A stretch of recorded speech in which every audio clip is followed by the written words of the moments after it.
But with that being said, with that being said, I am 1, 2, 3, 4.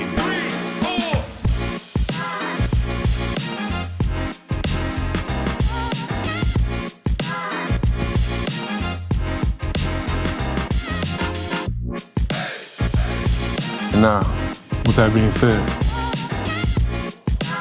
welcome to episode 3 of And With That Being Said, our 5 as 1 podcast with my co-host Gerald Foster. What's up, guys? We're here. We got to 3, right? We're just going to keep moving forward. Keep building this thing, man. This is a lot going on. I am knee deep in training camp right now with the XFL. How is the XFL? Tell me. Come on. I want to know about it. I want to hear about it. Life is good. We're undefeated. We got a little goal line short yardage scrimmage going down tomorrow. So stay tuned. There may be some chalk outlines on the field over there tomorrow. It may be some serious carnage in between the hash marks. Things are going great. It is really cool to see the development of our players right now. We're kind of hitting that mid training camp point right now. We've got an organized practice coming up soon against another franchise. And then the kickoff to the season, the Arlington Renegades, our head coach, Bob Stoops. And we will kick the season off on February 18th. Versus the Las Vegas Vipers. Gerald, I know that's not the Vipers that you remember. It's not the old Vipers, but I'll take it. I'm still going for you, Coach. But yeah, I like to hear the Vipers name still out there. Appreciate you. So Renegades against Vipers. We're going to play at home.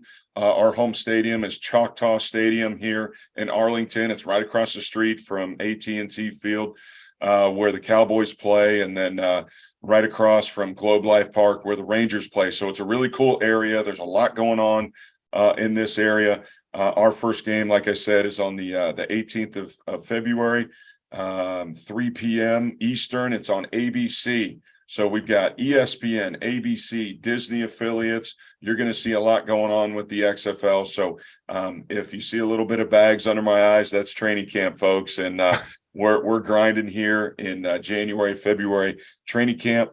And I know, Gerald, there's a lot going on back in Colorado. What's happening your way?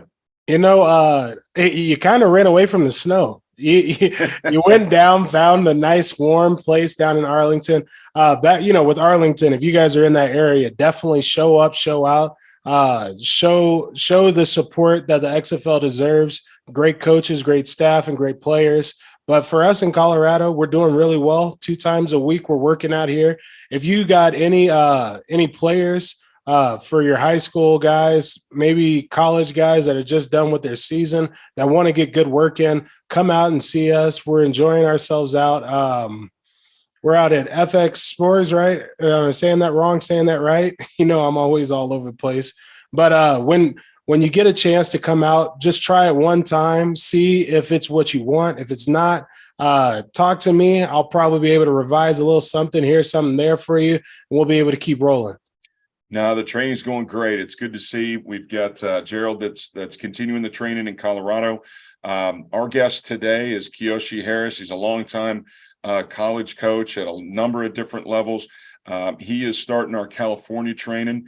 And we're excited to have Kiyoshi on the podcast today of episode 3 of And With That Being Said, and we're excited that if I do get a day off, I think there's some talk of maybe some Texas training going on down here, and there's some talk with some of my former players on the East Coast. There might be a little Southern contingency going on down south with building this thing. We're just growing every single day, coast to coast. And Gerald, maybe we'll push you out to maybe the Hawaii affiliate one of these days. If you need me to go out there, I'm not saying I want to, but I'm saying if I got to go out and be in Hawaii, I'll do it. You take one for the team, brother.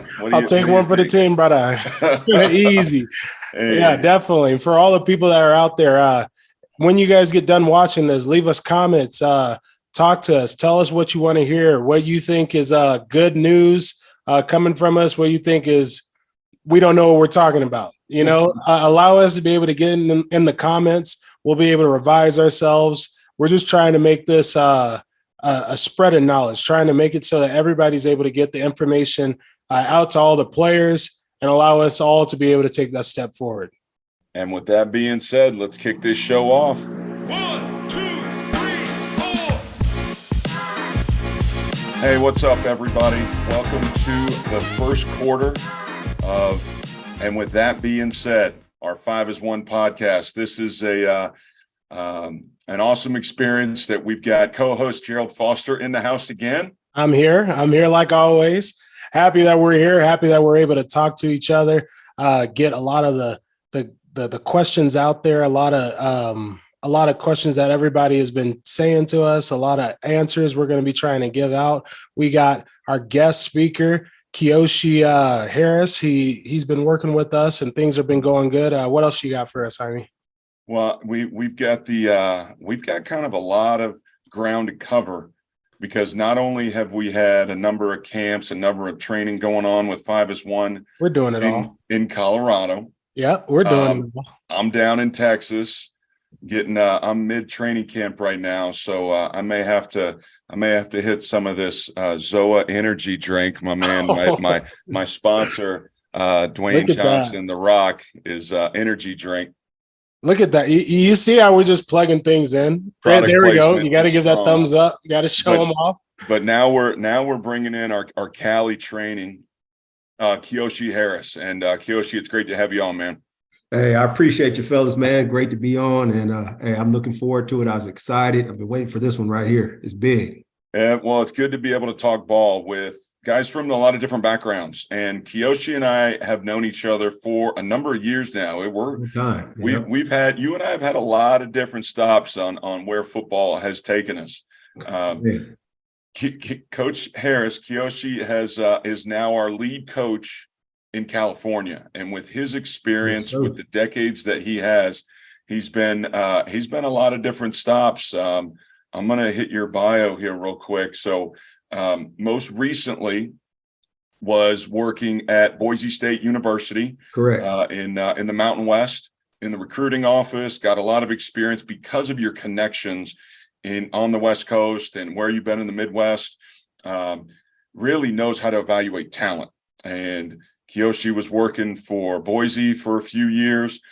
Before that was at Independence Community College. Featured on Last Chance U, so we'll get into a little bit of that. Was also at the University of Redlands, Chaffey College, and COD, College of the Desert. So has been at different levels, the junior college level, the Division I level, as a coach, as a recruiter, and then as coach in a number of different positions. But coach pretty much offensively, right? You've been pretty much on the offensive side of the ball. Yeah. Okay. Little tight ends, little fullbacks. There you go. That's all I needed to hear. I was nervous. You brought in a guy last time that was a defensive line coach. I was like, goodness gracious. Not saying Duke, don't worry. That doesn't mean we don't love you. No doubt. But it's always good to see, guys that have different backgrounds and what you can bring to the game. Kiyoshi is well decorated as a coach, has a great pedigree. Where'd you go to school? Kind of where was your background? I guess, Kiyoshi, kind of take us from beginning to now getting us to this point where I kind of led for your time at COD, your time at the JC level, being in Last Chance U, and then Boise. Kind of take us from the beginning all the way. I can start you from the very beginning. Just like a lot of players, Coach, when you get done playing, I brought up in Los Angeles. Okay, like most people, hey, parents wanted to get them out, the neighborhood a little bit. So we all ventured out to the IE, my family, along with everybody else's family. It was amazing how many people, I ran into and went to school with that, I kind of knew out in the LA area at the same time. So high school wise, Inland Empire guy, Canyon Springs High School, was unfortunate. I played with a great program from a great head coach out there, Coach Jack Fogarty. But, like some, I didn't get it done in the classroom, so I had to take the JUCO route. So I was one of those guys who had to take a little different alternative route. So I ended up going to San Bernardino Valley.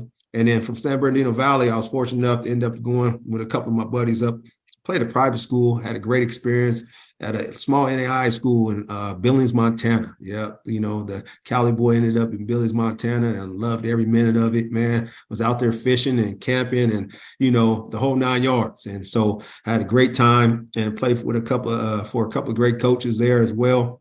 And, I would have stayed, to tell you the honest truth. I loved the outdoors so much, and just the lifestyle and the slower pace. And you take a guy from the city and you take him to that environment. Yeah. How's that difference though? Like going from the city, I mean, your city as it gets, right? LA, and now you're going out there. Yeah. And, when I first stepped, that was the first time I ever really actually been in snow, right? When I touched down my very, and the thing about it, guys go smaller colleges, it was no recruiting visit, no nothing. I was on the phone with a few of my buddies. There was like 8 guys up there from the same JUCO, and they're like, let's get you going. Right when I touched down, in the airport, snow just everywhere. And that was really the first time I actually really been in snow. And, I'm sitting up there, didn't have the proper clothes, didn't have the proper jacket, but, it took me a little bit, before you know it, we did some team bonding, gatherings. And so we go ice fishing, we go up to the Red Lodge and go skiing, we'll just be hanging out. And it was a great time. And, at the time, I was married. I had a daughter, believe it or not, and my oldest daughter, Mariah. And, so they eventually came up there with me, and I loved it so much. And I knew once I got done playing, I wanted to go into the teaching field automatically. I wanted to be a high school football coach, and I wanted to go teach. And so I was kind of looking for jobs, say, hey, man, this is a place, but my wife had a different, a little story behind that. And so basically she had a little different thoughts, and she had the U-Haul already packed up. So when I walked across the graduation stage, I took my tie off and walked straight to the U-Haul. It's time to go. Start driving. It's time to go. Time to go. So I ventured on back out here to, of course, I immediately went back and worked for my old high school at Canyon Springs and started coaching and student teaching, and, had to do a few classes to finish up my credential, and, just loved every minute of it. And honestly, I was headed to the little bit of the counselor route once I started, being around the kids. And then a coach talked me out of it, and it was like the best thing. So I came back and I started coaching, and I started hanging and doing my student teaching, and I started subbing. And I was like, man, I want to help these kids, so I'm gonna go be a counselor. And so I was signed up for my master's program at Azusa Pacific, headed to be a counselor. And I sat down with a football coach, and he was like, you need to change it up, go get it in kinesiology, and your passion is going to be to coach. And, it was the best move I ever made. So I started coaching. And, like a lot of us. And so that led me to an opportunity, years later, to go get into the JUCO ranks, being out in California. There's a huge junior college, a system out here, ton of schools just in Southern California alone. And so I had the opportunity to go coach from one of my old JUCO coaches. And, I was able to go out and recruit, I was able, coach, the best from the high schools around. And, and so I fell in love with that. And I think me being able to go out and get the guy that I could mold, that kind of I was intrigued by it. And I was like, I got kind of addicted to it, to be honest truth. And, I started making a name for myself. And then after a while, it kind of wore on me a little bit. And, like everybody goes through it. So I wanted to kind of try the 4-year level. And Coach Maynard over there at University of Redlands, he gave me an opportunity. And I went over there and I had the best time of my life, and, those guys over there, hey, they have fun playing the game of football. They love the game of football, and he ran a great program. But, hey, I missed the money a little bit. So I went back to JUCO. Yeah, right. I missed the money. So I went back to junior college. Everybody misses that money sometimes. Hey, I get it. Missed that money. My wife was like, man, I don't know. Hey, I know you're having fun. I know you're enjoying it, but hey, we're sacrificing a little bit now. So they took really good care of me at Chafee. So I was very fortunate to be able to go back. And then, skipping forward a couple of years, I knew Coach Brown for a long time. And, I used to actually go out there and work out his linemen. So I'll be coaching out here. He would fly me out to work out his linemen a couple of times a year. So when he took the job at Independence, he kind of went through a couple of O-line coaches, and, I think he was even coaching O-line one year. But my sons, they were both in their last year of high school. And that was one of our things with, me and my wife, and that's kind of why I stayed locally in SoCal. I just never told I told her and promised her I would never take a job out of state until they graduated. Because, I just saw being around the JUCO system, hey, coaches move. We all know that, you know what I'm saying? And it's like, you got to pick up and grow. And, I've done it the last couple of years. And so once my son graduated, JB got on the phone. It's kind of like he knew.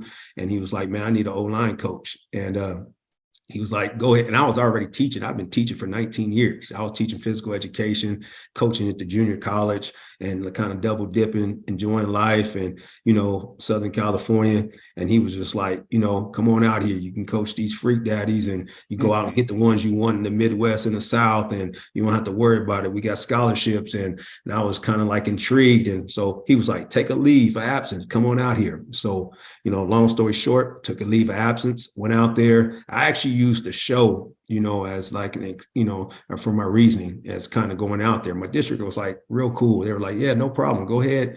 And so I was supposed to go out there for, July through December. And I was supposed to start back work in January, and got out there right after the season. We had a really good season, first time in 30 years. And he put me on the road, man. You already know, Jaime, I was in the South, man. I was dipping everywhere. And I was like, look at that dude right there. Look at this guy right here. And, boy, that boy can, move. And so I just came back, and my wife was like, are you sure? And I was like, yep. So I resigned after 19 years and I went back out to Independence. And it was one of the best decisions. It took me out of my comfort zone, but it was one of the best decisions, I did and made. And with the family, my kids were a little bit older, so I was fortunate enough. And then in 2019, Coach Brown left, and I was fortunate enough to be named the head coach. And, so, it was time to go and do it my way and scope it my way. And, we did a great job. And so, you meet different people throughout, especially in the JUCO ranks, they're recruiting your guys and, you stay in contact with them. And just like, Jaime and Coach Avalos, Andy, I met him 12 years ago when he first got to Boise State, and he used to come down and recruit Chafee. And, we always just stayed in contact. If I had a guy, I tried to send him a guy. And, and so he tried to help me on a couple of different occasions. And, when he was at Oregon and he was at Boise State. So it was like one of those things when he got the job, it just kind of worked out. So I took, went up there. So I resigned from my, head coaching spot at Independence and went up to Boise State and started doing player personnel, recruiting relations. And so ended up being the director of recruiting and player personnel. So it kind of worked out. And then, so a lot of people, a lot of people know, but, a lot of people don't know.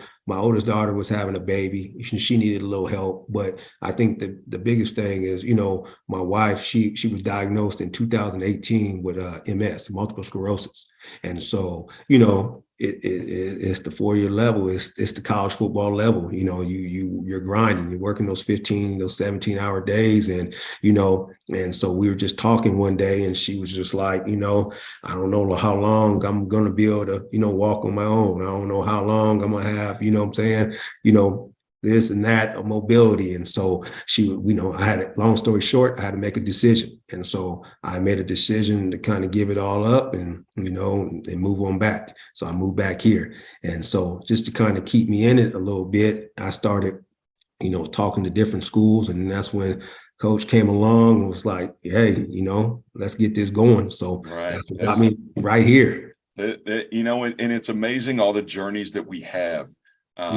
And how football can change lives. It changes our lives. All the people that we meet. I mean, I got to meet Gerald. I got to coach Gerald. Now I see him as a peer, as a friend, as, someone that I trust. And Kiyoshi, when I recruited your schools, like when I was coaching at Nevada and came through and went through Chafee and saw the way that you coach when you're at COD, I knew that you were a great teacher. Just because I watched you from a distance, not only watching just because you have a great eye for talent, but as an educator, as a guy that can get your point across to your players and just build that rapport, that relationship. And that's the type of guys that we want in the 5-as-1 family. And with that being said, it's something that we really feel strongly about how we instruct our players. When we're training them, we're doing more than just getting them ready to do one-on-ones and let them just beat the crap out of each other for a session. It's about building the relationship, the trust factor. but also giving them the skill levels they need. And Gerald, do you kind of want to take us into second quarter here as we work to the next one? Of course, yeah. I'm just going to jump us straight into second quarter, right? What we're going to be talking about is the last chance you, okay?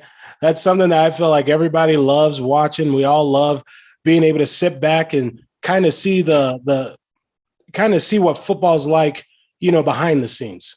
A lot of people that aren't in our positions, right, that aren't coaches, aren't players, they didn't get a chance to really see it all until Last Chance U came along.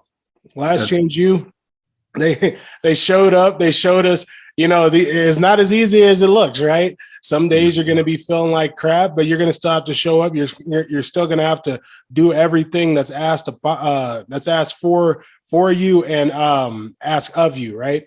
I just want what was it like? What was the Last Chance U like? What was it like having the cameras always around you? What was it like having to wake up and then be like, all right, I know there's a cameraman outside this door every single day? Man, I always tell people it's kind of crazy, but it was an enjoyable experience. But it's something that you got to try to get used to, man. To be honest with you, Daryl, it's that 17th season I lived with Coach Brown. That was one of the agreements right then and there. I was going to live with him. You know what I'm saying? And I didn't want to stay in the dorm, so I was going to live with him. But most people don't understand is like, we practiced at 5:45 in the morning. Okay, so like the crew, there was 2 crews. So basically we were up, mic'd up, ready to go at 5:30 in the morning to sometimes 8, 9, 9:30 at night, depending on if they're at his JB's house, sometimes even longer. They have one crew that comes in at 5:30, roll in, and they'll work to about, 4 or 5, and then they'll maybe a little bit later, and then they'll have another crew that comes in about 8:30 or 9, and they'll work, still about 9:30, 10 o'clock at night, and so on. And so at first, when it first started, we first dived into it, and we're out there at practice, and you're kind of nervous, and basically you don't really want to say anything to, I'm just thinking in the back of my head, man, hey, my grandkids are going to see this, their grandkids are going to see this. It's going to go with me wherever it go. And I used to have to kind of talk to some of the young coaches about that too, because at least I was smart enough to kind of realize, before I say this, guess what's going to happen? This is going to be on camera for the rest of my life. So, I'll be like, hey, calm down, so we kind of would look out for each other. The crew was great, man. Like last year, Greg Whiteley and his crew, man, they became like family to us because we spent so much time with them and so on. But I think going through camp and getting into that first game, and I don't know if you guys saw the season 3, we opened up against Iowa Western. We come on out game 1, and I'm just like, all right, let's go. I'm coming from, a pretty good California JUCO conference, and we get beat. Like I'm saying, we get beat maybe by 40, 45 or something like that. And I'm just sitting back like, wow. And then the first thing I'm thinking about is like, yeah, this is going to come out in the summertime. We just got smacked by 45 points, by a team. And so, but then after that, it was like, all right, I got to be a football coach, and you still got to be smart, but you got to be a football coach. And so even though you're out there at practice, and sometimes they're stopping the inside run drill to have a little dude on this little mall cop scooter filming the quarterback or filming the running back hitting the hole, you still got to remember you're a football coach, and there's certain things that you guys got to cover and so on like that. And if you don't cover them, it's going to be another episode of what we experienced game 1.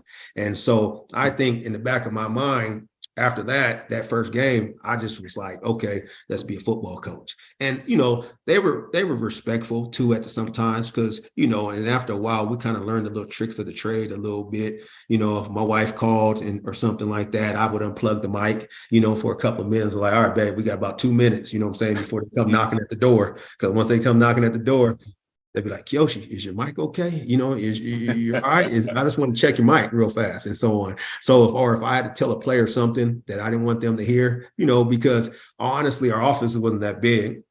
And they had a couple of individuals, Chelsea was one of them. She just sat at a computer the whole day, basically just looking at everybody and hearing what people are saying and just kind of going from there. And, 1 minute they'll be talking to you, boom, boom, boom, boom. And then next thing you know, they don't even say bye. They're just out your office because something went on in the dorms or something went on in the cafeteria or something went on in the classroom. They were good people though.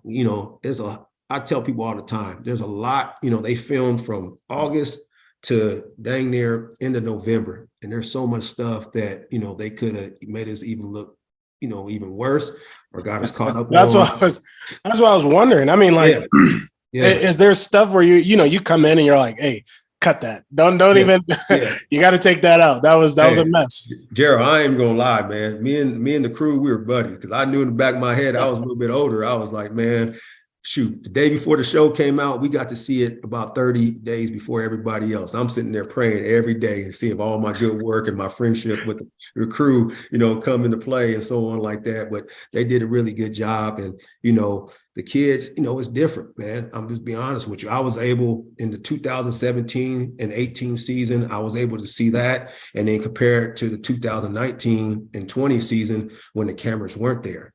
But and I was telling some of the coaches that were, on my staff that were there with us in 17 and 18, I was like, okay, because they came out and filmed for like a week in 19. Okay. They were going to add that to the little Delaney series. And we were playing a game and I'm just, we're winning pretty good. And I'm just looking over on the sideline and our kids are just like, not acting the same, you know what I'm saying? With the cameras being there. And I'm just telling the other coaches, I'm like, are you looking at this right here? And I said, I don't know if I could have did this, as a head guy, just, how tough it is because they changed up, and, you got people coming out the woodworks, this town of Independence. It's some great people out there. I'm gonna be honest with you, there's really good people out there. And there's people that came out the woodworks I saw in 17 and 18. Shoot, I never saw them again in 19, 20, and 12. They just came out for the camera, get a little FaceTime on the camera. Yeah, get a little face. They become, we had, every Thursday we'd have a radio show and place would be packed. And shoot, that radio show in 2019, it didn't dead in the water. It didn't look the same, but it's understandable. I think, as far as when playing the games, we got every team's best game. No matter where we played, at home or away, that team brought their best game because they didn't want to get embarrassed on national TV either. Oh, completely. Right. So is that like a recruiting point, right? I mean, like for the 18 season, you had to be like, hey, we got cameras rolling all day. Like, Yeah, but I think in 17, when we won it all and everything, and, like that, it kind of helped getting a few kids, but then we got the wrong type of kids, to be honest with you. In 18, I got you. We were a very talented team in 18, probably the most talented team I coached, and, we were extremely talented in 19, but that 18 team was really talented. But it's just, I think we were more Hollywood actors, more Hollywood stars than we were football players and so on like that. So we went from going from like 9-2 to 2-8. We won the first game of the year and we won the last game of the year. We won 8 straight and just taking L's. And it was just like our kids were just like, they were more caught up, being actors and so on. That's one of the not things. all of them, but a lot of them. Yeah. When you put a camera out there in front of people, sometimes they guard their words. They're a little bit more cautious. And, I remember, Gerald, like there's times in the XFL when we were playing, like they would have cameras on the field. Guys are like sticking the camera in the huddle. Every player seems like there were mics all over the place because let's be honest, in a lot of these spring leagues, like the XFL, the USFL last year, there were cameras in our meeting rooms, and they did a documentary through Fox and FS1, and they put that out there. And it's like players are getting released, players are getting cut. That's a harsh reality of pro ball, like you see Hard Knocks. But when you just kind of forget that the cameras are there, and you want to be real, you want to be authentic, you want to build those relationships. That's what people want to see, because when you kind of are worried about and you're guarding your words and guys are doing one thing and all of a sudden the cameras aren't around, then they're a completely different person. Gerald, were you ever mic'd up or around a guy that was mic'd up and like kind of had that awkward scenario? Oh, yeah. No, definitely. I mean, you hit it on the nail with guard your words, right? I don't know how many things that I'm happy have never been put on a camera, have never been put on a record, but I mean, it's one thing for coaches, for guys that are playing in the league, any kind of league like that, to a high school guy, right? Just off of having to put the two pieces of I'm an entertainer and then I'm still a football player. That's it. When you have to put those two pieces together, it's not easy. And it's never going to be easy. I don't care how many times you do it. There are a great amount of players that, they're in the league and they get mic'd up and then they don't sound like the same guy that I was just with in the, Exactly. in the locker room with, but that's just how it is. It's not easy. And I was just wondering, how hard is that for you to be able to, because you have to coach through that. You have to coach through being able to like explain that to kids like, hey, I need you to still be the ball player that we're gonna ask of. I can't have you go out there and be the guy that wants to look good on TV or be the guy that doesn't, he's not focused on the game. He's focused on not saying something dumb. How is that? No, it was tough.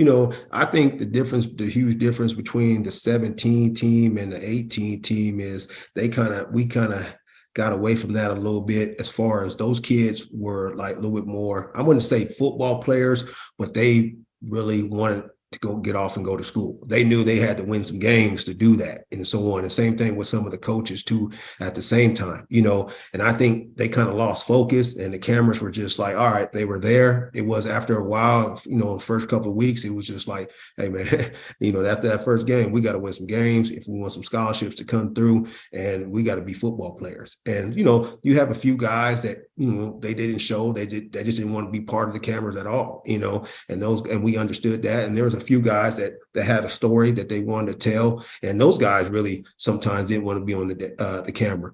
But it was just something that, of course, that they had to do. We all knew, we all signed up. We all knew the show was going to be there. So that was just something.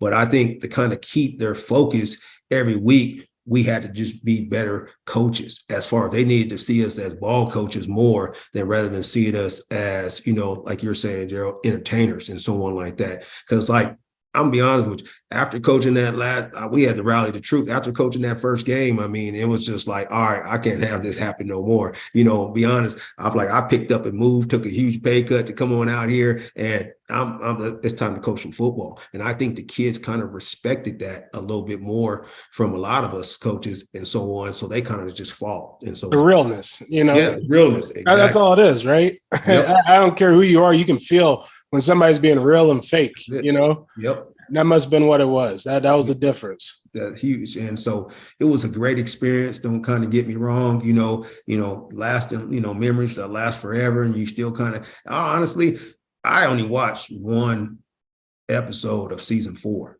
That, I did watch season 3 because like I was telling you before, we got it 30 days before. So me and my wife, because I was so concerned about just getting blasted on national TV.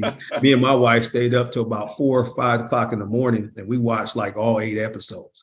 But then season 4 came on out, and they usually come out in July, and we got a little earlier, and it was just like, we had a rough season, and I didn't want to relive it again. So I watched like 1 episode, and I still haven't watched, the other episodes. But it was just like, man, I kind of like, you're a ball coach. You're not really an actor or entertainer. We didn't get paid for anything.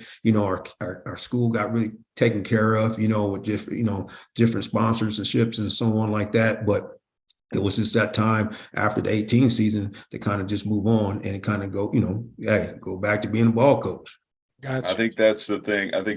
That's important. It's all about ball, and you put the lights and the microphones away, and it's about being real, being authentic. Let's take a little break, and then I got a story about my experience being mic'd up. We'll come back after halftime, and we'll talk about being mic'd up and being in the spotlight, which as O lineman, you kind of don't want to be. You don't want to be circled. You don't want to be highlighted and all that. So yeah, we'll see not you at guys. all. Yeah, we'll see you guys after halftime.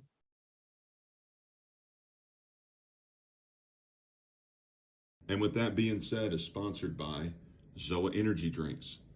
Zoa is packed with antioxidants that help protect your cells and bolster your immune response. Vitamins B1, B2, B6, and B12 all help support mental energy. Branched chain amino acids help support muscle growth, electrolytes, keep us hydrated, and choline to support metabolism. Finally, the natural caffeine in ZOA comes from green tea and green unroasted coffee beans to give ZOA the right kick of clean caffeine. Our favorites are wild orange, cherry limeade, and tropical punch to get us through practice prep, recovery, and also late night staff meetings for the upcoming season. Thank you, ZOA, for your support. Welcome back to the second half and the third quarter of, and with that being said, our 5 as 1 podcast with co-host Gerald Foster and Kiyoshi Harris. This is pretty cool to be able to talk about our experiences in ball, but also when it's on camera and when you're mic'd up. I remember in the first XFL when I was a player, and 100 years ago, 100 years ago. It was a little bit ago. There was a little bit more hair on top and a lot less gray.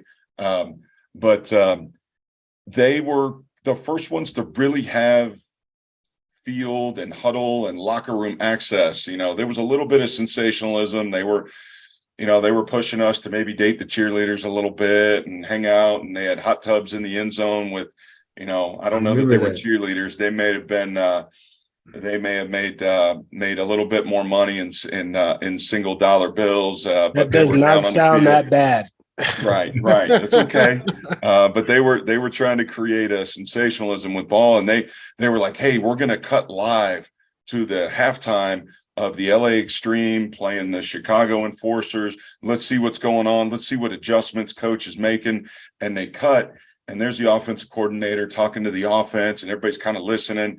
And I'm over in the corner, and they kind of pan, and I kind of tweak my back, and I was kind of laying down, and the trainer was in there rubbing, and he kind of had my drawers pulled down a little bit, and he was like putting some icy hot on my back.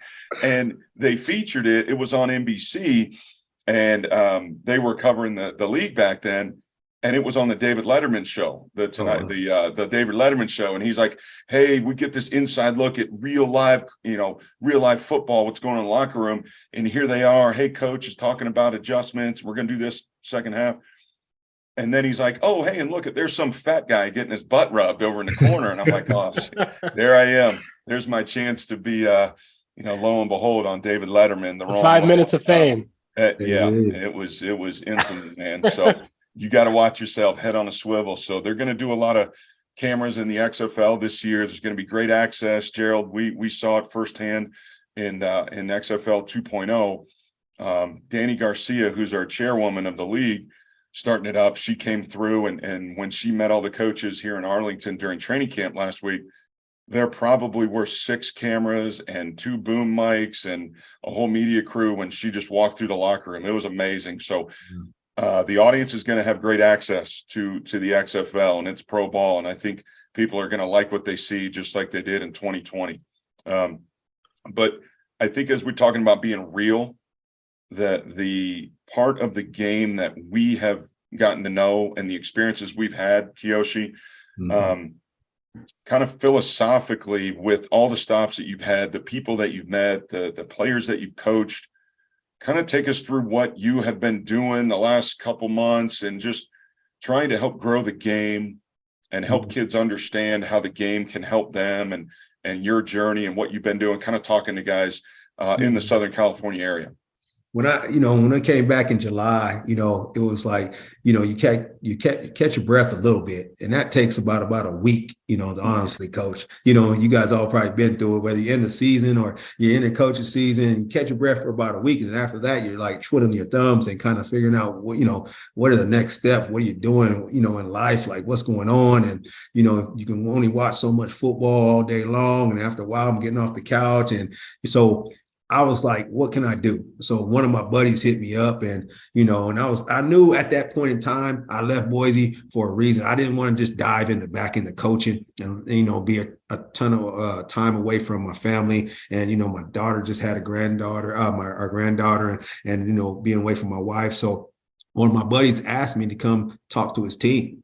And so I went and talked to his team, and I talked to him for about 45 minutes. And, that 45 minutes, it kind of like right when I got back in front of the players, it didn't matter what level you were at. It was just ball. And like, I was kind of back in it. And like, I was just like, oh man, this is kind of like where I need to be. And then so I came home and I told my wife, and I was like, I enjoyed it so much, that just being able to help guys. And, the kids had questions and they knew, I was in charge of recruiting at Boise State. They knew, I was able to recruit good players that went on to play at multiple Division I schools when I was at Independence. And, so they had great questions. So I was like, you know what? I think I'm going to try to, use what I have and my philosophy from when I was the head coach at Independence and just kind of put it all together. And let's kind of just go share the knowledge. And I wanted to help our kids. Part of the reason was too, Coach, I seen so many of my buddies' teams and so many good players were still reaching out to me, because at that time, half the people still thought I was at Boise. The other half still thought I was at Independence. So kids were still reaching out to me on Twitter and on Instagram. And, Coach, would you watch my film? Would you do this and this? Nobody's even looking at me. And I'm just like, the portal is hurting a lot of these high school kids and a lot of the JUCO kids. And so by me just going and being able to go talk to a lot of these high school kids, I was hoping and giving them hope, like, hey, this, you still have an opportunity. You just might have to do it this way. And if you do it this way, it possibly a good chance of it working.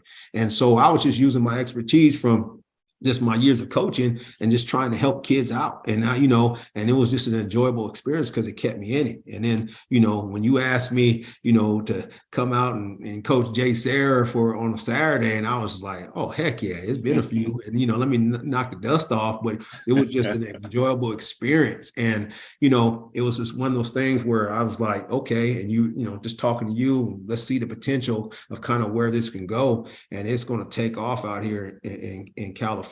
And so, and I think too, it's just another way of helping kids out, giving kids opportunity. And I think that's the long time of just me being a JUCO coach, just wanting kids to have an opportunity, because kids coming into JUCO, they basically were just like, Coach, help me out. This is like my last chance. You know what I'm saying? I want to go play some college football. I just don't know how to get there, whether it be academics, film, or whatever. So I think I also try to incorporate a little bit about that too, and into what we're doing in the camps at 5 is 1, and some kids got good recruiting questions as well. Parents have good recruiting questions as well. So I'm kind of excited for the upcoming dates all throughout SoCal of what's going to happen with 5 is 1 in the SoCal area. Yeah, that I was trying to pass on the knowledge. I think that's what's connected us so well. Yeah. Right. You don't want to die with all this knowledge about the game and about all the things that you've been able to either learn on the way or fail at, but now you got all this information. You don't want to just keep that to yourself. Whenever you get the chance to be able to talk to somebody, be able to give them, oh, this little piece, maybe that might be the difference for you. It makes the difference for yourself too. It's kind of a little give and take that you're able to do with all these young guys that are coming up, JUCO, high school, and the way that you're saying with the portal, I understand what you're saying, that it's a whole lot different than how we all had to come up. We didn't have to deal with who knows how many kids are going through the portal every single off season and trying to outplay a guy who's been in college for a couple of years. So that knowledge piece, that I think that's what the 5 is 1 our trademark is, that we're going to try to make it so that we're able to push you a little bit forward, give you that last little spice to get you to that next level and be able to keep moving forward. Exactly. Yeah, I think that's what's connected all of us. I think we've seen the game and how much it's been so invaluable to our lives.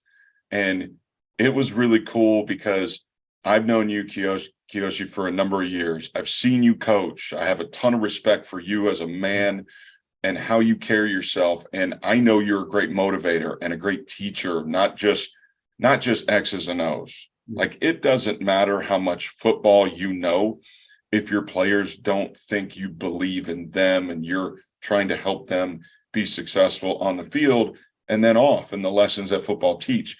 But it was really cool when we did that camp together during the holidays down at Jay Sarah down in Cali, that I saw a little spark back in your eye, like, yeah, I'm back, baby. And this is like the coaching part of it. You got the fire going. It's like an addiction, just because you love being around the kids. And when you talk about a skill or talk about a movement or a combination or a scheme or a play call, and all of a sudden a kid does it, it's like, yep, that's it. And you just want to do more and more and more, and you build that rapport with those kids. What was it like being back on the field, and kind of what are the plans as we've started to grow in California moving forward with some of the places that you have experiences with? Man, it's Coach, it's like you said, you brought that fire back in me, and I can't wait to kind of share the knowledge that, just from what people that I've learned from, including yourself and everything. And that's what I was telling some of the parents. I said, look, here's what you're going to get from us. You're going to get from the ground up, what I'm saying, how I used to coach my college guys, what I'm saying, from the very start to the very beginning. It's a progression. And I think, and I told them, I said, I was an educator at first. I said, the biggest thing for me is about the progression of teaching. We're not going to just kind of throw you into the fire right off the bat. I want to teach you from day one, step one, and I want to be able to build this up and what it's going to take for you to get noticed if you decide to want to go on and play after high school, but also what's going to give you some success on the line of scrimmage. I'm excited, man. We got some big time dates coming up. Carlsbad down in San Diego, Loyola, hopefully it's going to touch ground any day now, and we've got something set up with them. We're going to, of course, may make some big time stops in the IE throughout the week, what I'm saying, at JW North and Rev and San Jacinto wants to kind of get it going, Rancho Cucamonga, of course. Coach Metzger wants to do a camp up there in the high desert. Of course, we're still going to come on out there and hit, the Orange County areas at the same time. So we're excited, to kind of get this and keep building and going and building it and, and just teaching these young men from the ground up what kind of what it's going to be like to be a good offensive lineman at the high school and the college level. I think that's big. And as we roll into the fourth quarter, I think that's what my vision of what 5-1, it's now starting to snowball. It's now starting to happen. It's starting to spread. I mean, obviously there's plenty of snow going on in Colorado right now, Gerald. we gotta, you're shoveling and digging out just to get some of these kids in there to work out, right? No, every single day, right? The snow's not giving up out here. I don't know what's going on. It was like last year, it was like 3 inches. This year, I literally had to dig out about 5 inches of snow, and I was like, oh, at least it wasn't the foot it was last time. I think I got even more coming. We might have to switch, like Kiyoshi, come out to Colorado and let you go down to Cali and go. Yeah, you come enjoy the cold. I'll be out there. I mean, I guess I can see what a beach is like. Yeah. I'll try it. I'll try it on out. Well, it hasn't been too rough out here in Texas for training camp with the Arlington Renegades, but that's one of the things I wanted to talk about, kind of as you alluded to, Kiyoshi, in the fourth quarter, to talk about recruiting, because the relationship that you have with players, with all these high school coaches, and then now with the parents, to talk about, because I'm a parent, my son is finishing his senior year. He's getting ready to go to college to play ball. And then I've got a freshman. I'm fortunate I grew up in it. Yep. But how can we help parents? How can we help kids? Because there's a lot of camps out there. There's a lot of trainers, and everybody's got their way of instructing. Exactly. But I think one of the things that we're doing is we're actually giving really technical instruction instead of, hey, you just go, like, there's a ton of 7-on-7 leagues, and that's a part of marketing yourself. There really isn't any legitimate coaching, and I'm not trying to throw shade on anybody else that's out there that has the type of caliber of background that we have. There's a lot of coaches that are just getting kids ready for the camp circuit, and they're going to do the one-on-ones, and they're going to do the nonstop, we're going to get you ready for the combine or the camp or the competition, where I think our vision is getting them ready for the season. And there's a progression of progression-based teaching, but kind of in your words, Kiyoshi, how can parents, how can kids, a junior high, a high school kid, or a portal kid, how can they catch a coach's eye? And what are you trying to help those kids progress into as they get ready for their next phase, whether next season or their next stop?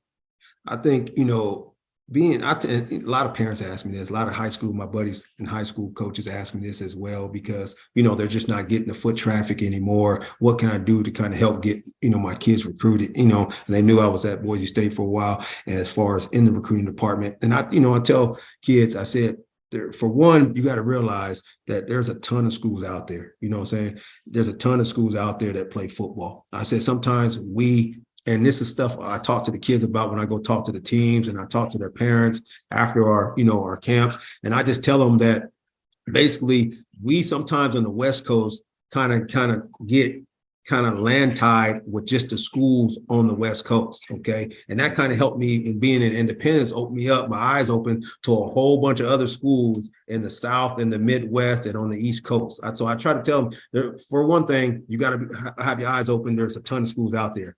For two, okay, I don't think any good coach that wants good players, and most of them do, are going to pass up on a person that has really good film. Okay. And, a lot of times that film has to pop. Okay. For that film to pop, you got to be technically sound. And I think that's what 5-1 is going to kind of do for a lot of these kids, especially, up front, especially at the 10th, 11th, even 9th graders, to kind of get them ready by the time that junior and that senior year is to help develop that film. I said, you can get that film, and sometimes it takes you being persistent, but if you can get that film in front of the eyes of a recruiting guy, a GA or assistant coach, and your film pops, they're not going to turn down a great player. We had our recruiting areas, okay, our different states that we would recognize in our pipeline when we were at Boise State. But if big time baller, a kid that could play, came across, and I used to get hundreds a day in my emails, came across my desk and his film popped, and he was getting it done, on the field, he was probably going to go on my board, and I was going to do some research on the kid. And I said, I had one kid, just for an example, this kid emailed me every day. I don't know, it must have been for 60 days straight. And I'm just like, finally, I was just like, I'm really going to just watch this kid's film. And just so, because he's Wait, like, after 60 days, it took 60 emails for him to get you to watch the film. No, I watched it first, coach. And I was just like, okay, man, I don't think this kid can play for us. Not everybody's going to play Division I football.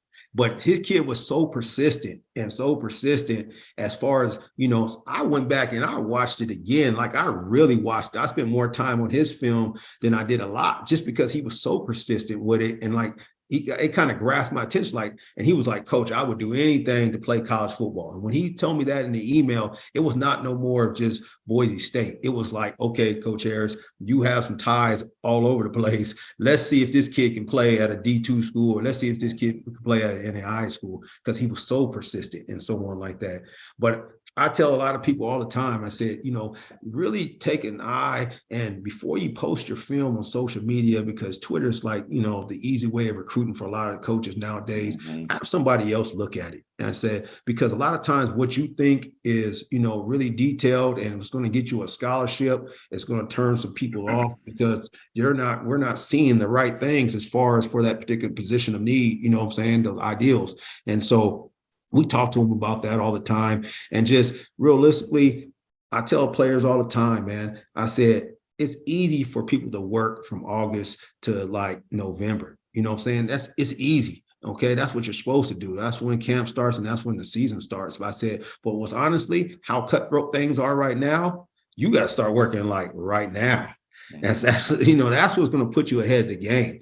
That's what's going to get that high school player on the same board with that transfer that's in the portal, or that JUCO kid, and JUCO and high school is very similar. They're in the same, ring right now. They're trying to fight hard to kind of get out that fight, and they got to do the same thing. They can't afford to wait until August to kind of get things going. So, there's a lot of little things that, I share with kids throughout Twitter. I share with kids after our workouts. I share with kids when I go talk to them and so on, to kind of help them out. But I think, you being persistent, if your film pops, and you got, all the ideals for that particular program. And then the realization, I tell parents all the time, and sometimes they don't want to hear it, but you got to be, you got to be real with them. And I think they respect your honesty. I was told, at 5'11", 280 pounds, the likelihood you playing Division I football by my head coach, and I still respect him to this day, is slim to none. And at first I was like, what is he talking about? I don't get this. Like, what do you mean? I can, I played against some good ones. But then when I got in the profession, I kind of like, oh man, I had to thank him for that, because I really respect his honesty. And I think sometimes parents don't want to hear that, but that's why I kind of relate and go back to, there's a place to play for a lot of kids out there. It just might not be that particular place in your particular area, county, city, or whatever, but he can still go and have an enjoyable experience and get a degree. And, with all the leagues like the XFL and the USFL and the NFL and the Canadian League now, who knows what could happen? Who knows? So that's the thing. And I think Gerald and I, we talked about this last time as we talked about the recruiting, and everybody's got a different path. And as a parent, and my son going through the process, he's walking on to a school in the SEC because he wanted to play at the highest level. He wants to play, and he's betting on himself. He said, Dad, I believe. And I said, hey, I'll support you. And he's putting the work in. And as a parent, sometimes it's like, that's hard. Like, hey, you turned down some other offers where financially, it might have been a little bit better setup for you, but sometimes you gotta bet on yourself, but you gotta take that advice. And Gerald, we've talked about this and about parents and Kiyoshi's experience. This is a relationship business, ball. I see kids getting recruited because there's a connection to the high school coach. And that's why I think Kiyoshi is so valuable to these kids and to what we're building at 5as1, just because he's been there and he's done that. And your experience as a player, being a guy that played at a major Division I school, played at Nebraska, won a ton of games, played in the NFL, played in the XFL. You're now around the game. You know what it takes. You've seen it because you've been with some of the best. And just, Gerald, do you have any kind of last parting words of advice and recruiting for kids as you're now getting to know some of these kids in Colorado and around the West Coast? Oh yeah. I would hit on your coach being able to be real with you, right? Him being able to tell you, hey, this might not be exactly the step that you want, but it's still going to be the big step forward. It's going to be a huge step forward. You're still going to be able to play ball. You're still going to be able to do everything that you wanted to do. I mean, for me, being a 6'3", 315 guy, I was a short guy, and everyone was like, I don't know if he's got the height to be able to play in the league and things like that. And it's real. And that's just how it is. And you kind of have to understand that there are hurdles that you can't get over in that sense. Right. But that doesn't mean that you can't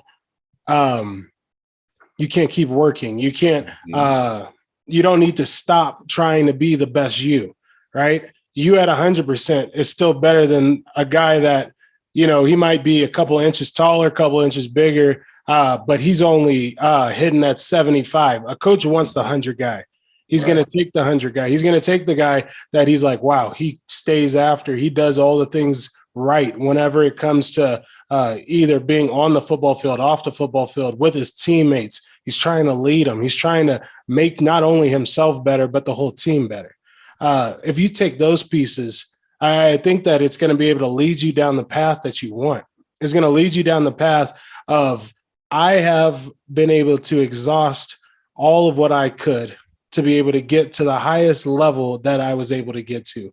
And after you've done that, then you don't have those regrets that a lot of people do.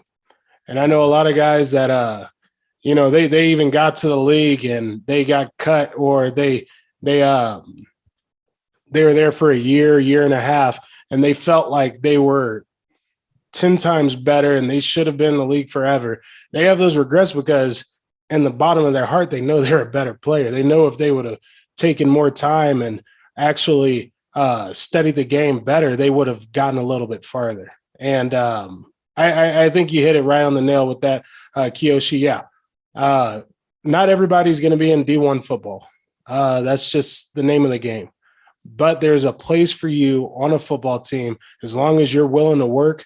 If you're able to be around guys like us that have the connections that we do, if I see a guy that really wants it, I'm going to give everything I can to get him to that next level, to be able to allow him an opportunity to keep playing. No doubt. I think that's awesome advice. Kiyoshi, you got something to just kind of wrap us up on this third podcast of, and that being said, just something to kind of a nugget that this isn't going to be your last time that you're on this podcast, by the way. Not even close. Hey, No, not even close. You two might have to take the reins because I got another 3 weeks, a couple weeks of training camp before this thing kicks off. But anything that just kind of, as you have started to resurface now back in the coaching training after having a kind of a 40,000-foot view of what's going on out there with recruiting right now, just for parents and kids and coaches out there, just to kind of wrap things up in this fourth quarter. You know, and honestly, and I think Gerald touched on it, and you did too, Coach, man. It's this thing is turning into about relationships. You know, the game has changed as far as with recruiting, you know, and all honestly, you know, there's coaches that are still reaching out to me all the time, you know, about players. And I tell kids that too at the same time. You know, there's opportunity for you out there. But, you know, for a guy to be able to put their stamp on you, you know, you got to be able to bring something to the table. And that's something to the table that's not just on Friday night or like on Saturday night and so on. Like, and I think Gerald hit it on the nose, like, man, they want those dudes that's going to work. And, you know, and so it's so cutthroat right now as far as recruiting. And then when you get to that place, you know, and a majority, a lot of the kids are going to get there. And when you get there, now you got, like what Gerald said, you got to stay there and so on. And if you don't stay there, and that's why, you know, I think all honestly, the portal is so overloaded right now because, and this is just my philosophy, and I know I'm kind of going a little different place, but you know what I'm saying? A lot of these kids are not ready, not just athletically, you know what I'm saying? And they're used to being that guy. So now when they're getting there, they're seeing everybody's good, but they're not ready mentally at the same time, prepared for that level 2 and so on. And that's something that kind of has to start a lot earlier than, you know, the December or the February signing date and so on. So, you know, we look forward to kind of getting this going on out here in SoCal and man, building it from the ground up. And I think, you know, not just, even on the field, the stuff that we're bringing to them on the field, you know, just with the skill development is huge. But I just think, you know, some of the off the field stuff too that we can bring to the table to help some of these parents out and to some of the kids out is huge as well. Well, and with that being said, I think that's a great point. It's not just about what you do on the field. It's about the total package, because coaches need to be able to trust you, and they want great players, but they want consistency. And that's the thing that we want to build within just within our 5 as 1 family. We want to build consistency for our players, for the parents. We want to be here. We want to be a source of support for you all. And it's great to be able to talk ball. Kiyoshi, welcome to the family. Man, I appreciate it. I'm glad to be a part of this right here. I can tell we're going to have some fun. We're going to have a whole lot of fun. Yes, sir. Yes, sir. We're starting to build this staff. We're starting to build and expand. There's a lot of interest just across the country. And we appreciate everybody tuning in. Please get on all the social sites, get on 5as1.com. There's plenty of gear available. I know it's getting a little bit chilly, so if you don't have a beanie, it's time to get on board and we'll get some of the gear. There's some new stuff coming out very soon, but please follow along, like and subscribe to the YouTube podcast. Please spread the word. I think we've got something special, and it's all about the people and about really learning from this game and expanding and growing and using football to help open doors, because there's no greater game than the game of football. And when 5 guys act as one, there's no greater force. So with that being said, appreciate you. Appreciate you. Thank you. Thank you.